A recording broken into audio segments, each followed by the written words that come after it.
Halo semuanya, selamat datang di channel review buku teman baca. Aku Peti. Di video kali ini aku pengen ngajakin kamu untuk nontonin nih rekomendasi buku dari penulis. Kali ini ada seorang penulis namanya Henry Manampiring. Dia ini sudah menulis banyak buku ya. Ada Filosofi Teras, ada di Alpha Girls Guide, terus Hitam 2045, terus ada juga di Kompas, dan masih banyak lagi lah pokoknya. Nah, di video ini Mas Henry ngerekomendasiin 2 buku. Jadi ada 1 buku fiksi sama 1 buku non fiksi. Yang fiksi itu judulnya Ronggeng Duku Paruk, ditulis sama Ahmad Tohari. Ronggeng Duku Paruk ini sebuah novel yang ceritanya itu sebenarnya tentang kisah cinta antara seorang penari ronggeng dengan seorang tentara yang juga teman masa kecilnya. Penari ronggengnya namanya Serintil, tentaranya itu namanya Rasus. Yang menarik adalah di novel ini tuh mengambil latar belakang sebuah desa bernama Duku Paruk. Terus latar belakang tahunnya itu tahun 1960-an ya, dimana waktu itu tuh penuh dengan gejolak politik di Indonesia. Jadi desanya itu fiktif sebenarnya, tapi mengambil inspirasi dari sebuah desa kecil ya di wilayah Jawa yang dilanda kemiskinan, kelaparan, dan juga kebodohan. Nah, di buku ini diceritakan kalau Serintil ini tuh dianggap sebagai penari ronggeng nih yang bisa mengembalikan citra desanya lagi. Terus buku yang satu lagi judulnya itu Barking Up the Wrong Tree. Ini non fiksi, ditulis sama Eric Barker.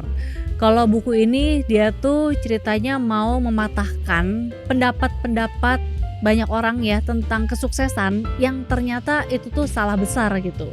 Jadi banyak nih petuah-petuah bijak tentang menjadi sukses yang selama ini kita dengar, terus kelihatannya serius, kelihatannya bener, tapi ternyata salah guys. Ya buat lengkapnya pokoknya nontonin aja rekomendasi dari Mas Henry Manampiring ya di video ini. Oke, selamat menonton. Jadi aku kan pasti percaya seorang penulis adalah pembaca juga ya. Jadi mau minta Mas Henry ngerekomenin 1 buku yang ya mungkin dibaca setahun atau beberapa bulan belakangan nih yang menurut Mas Henry oke banget. Oke. Ada 2 sih kalau gitu, fiksi dan non fiksi. Kalau fiksi terbaik yang saya baca akhir-akhir ini bukan buku baru, tapi ini trilogi Ronggeng Duku Paruk. Oh, Ahmad Tohari. Ahmad Tohari, itu kalau yang belum baca, please baca. Apalagi kalau kamu suka laut bercerita. Oh iya? Iya. Mungkin boleh diceritain sedikit sinopsisnya apa nih? Iya, karena Ronggeng Duku Paruk itu settingnya di sebuah desa perbatasan Jawa Tengah Jawa Timur tentang ronggeng ya, ronggeng itu penari gitu. Tapi yang menarik itu settingnya, karena settingnya itu menjelang tahun 1965 gitu. Jadi menceritakan penderitaan rakyat kecil ketika kita transisi ke Orde Baru gitu. Sesudah G30 SPKI.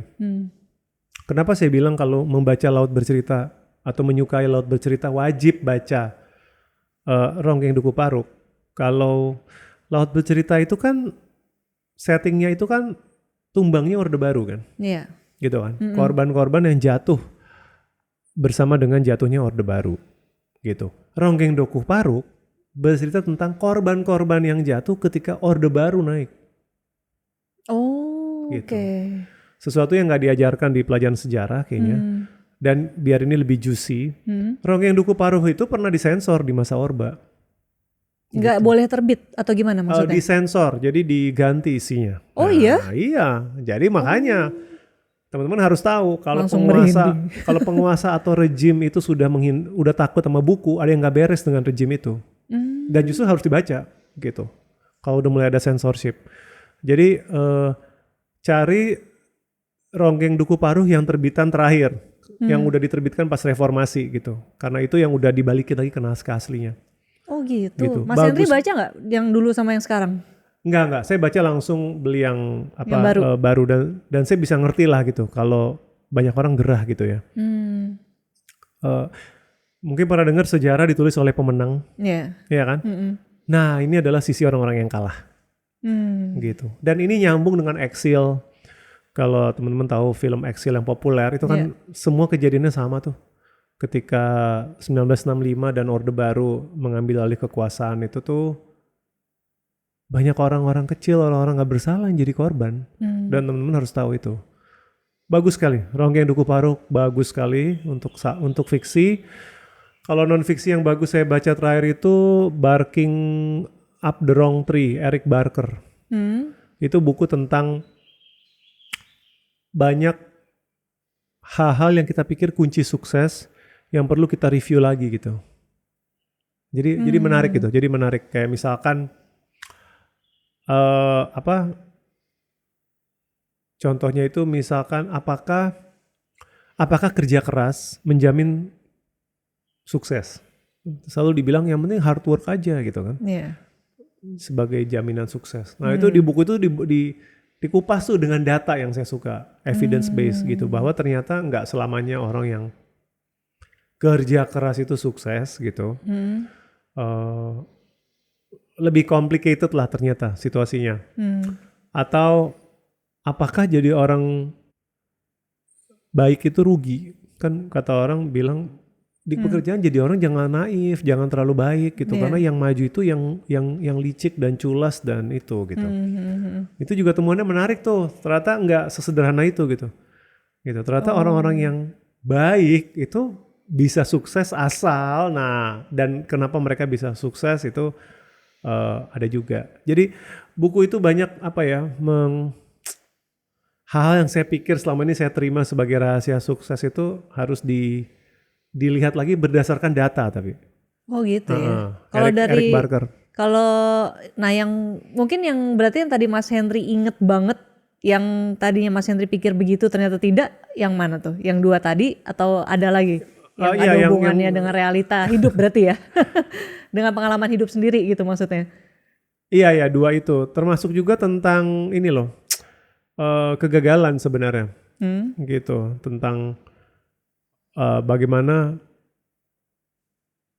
gagal itu justru bisa jadi fuel untuk berhasil. Kalau kita bereksperimen banyak dan gagalnya cepat tapi terus cepat pivot gitu. Orang kan sering mikir kita jangan sampai menghindari kegagalan. Nah ini resiko nih sama kayak pertanyaan tadi kan.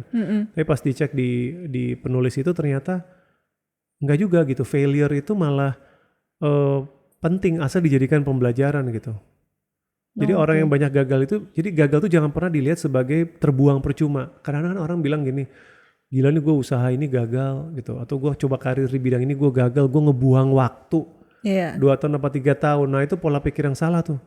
Itu sebenarnya nggak terbuang, asal kamu narik sesuatu dari situ, karena kan itu nanti kamu gunakan di usaha berikutnya gitu.